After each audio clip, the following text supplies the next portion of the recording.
আসসালামু আলাইকুম। সন্ধানে বাংলাদেশ সংবাদ নিউজ পেজ থেকে খবর পড়ছি আমি মোহাম্মদ তাসনিম আহমেদ আমিন। চাঁপাইনবাবগঞ্জ জেলায় বিএনপি র ৪৭তম প্রতিষ্ঠা বার্ষিকী উপলক্ষে র্যালি ও সাংস্কৃতিক অনুষ্ঠান। মাহিদুল ইসলাম ফরহাদ, চাঁপাইনবাবগঞ্জ জেলা প্রতিনিধি। চাঁপাইনবাবগঞ্জ জেলায় পৌর পার্কে ১ সেপ্টেম্বর রোজ সোমবার বিকাল ৩ ঘটিকায় বাংলাদেশ জাতীয়তাবাদী দল বিএনপি ৪৭তম প্রতিষ্ঠা বার্ষিকী অনুষ্ঠিত হয়। ৪৭তম প্রতিষ্ঠা বার্ষিকী উপলক্ষে প্রধান প্রধান সড়কের র্যালি সহ পৌর পার্কে সাংস্কৃতিক অনুষ্ঠানের আয়োজন করেছে জেলা বিএনপি।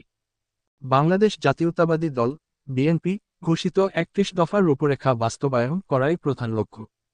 উক্ত অনুষ্ঠানের সভাপতিত্ব করেন চাঁপাইনবাবগঞ্জ জেলা বিএনপি আহ্বায়ক গোলাম জাকারিয়া। বাংলাদেশ জাতীয়তাবাদী দল বিএনপি র ৪৭তম প্রতিষ্ঠা বার্ষিকীর কর্মসূচিতে বিএনপি র সকল সহযোগী সংগঠনের নেতাকর্মীরা সক্রিয়ভাবে অংশগ্রহণ করেন।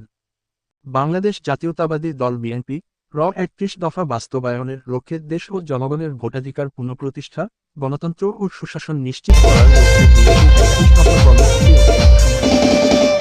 তারা বলেন, সাধারণ মানুষের মাঝে সচেতনতা সৃষ্টির জন্য লিফলেট বিতরণের মাধ্যমে তারা চলমান আন্দোলনে সবাইকে সম্পৃক্ত হওয়ার আহ্বান জানায়। পৌরসভায় বিভিন্ন ওয়ার্ডে জাতীয়তাবাদী দল বিএনপি ৩১ দফা বাস্তবায়নের লক্ষ্যে সক্রিয়ভাবে উপস্থিত থাকতেন চাঁপাইনবাবগঞ্জ জেলা শাখার সম্মানিত আহ্বায়ক গোলাম জাকারিয়া। জেলা বিএনপি আহ্বায়ক গোলাম জাকারিয়া সহ আরও উপস্থিত ছিলেন চাঁপাইনবাবগঞ্জ জেলা বিএনপি সদস্য সচিব আলহাজ রফিকুল ইসলাম, জেলা বিএনপি সিনিয়র যুগ্ম আহ্বায়ক অ্যাডভোকেট রফিকুল ইসলাম টিপু সহ অঙ্গসংগঠনের নেতৃবৃন্দ। আমাদের পরবর্তী খবর দেখার আমন্ত্রণ জানিয়ে এখানেই শেষ করছি। সুস্থ থাকবেন, ভালো থাকবেন আর সন্ধানে বাংলাদেশ সংবাদ নিউজ মিডিয়ার সাথে থাকবেন। আল্লাহ হাফেজ।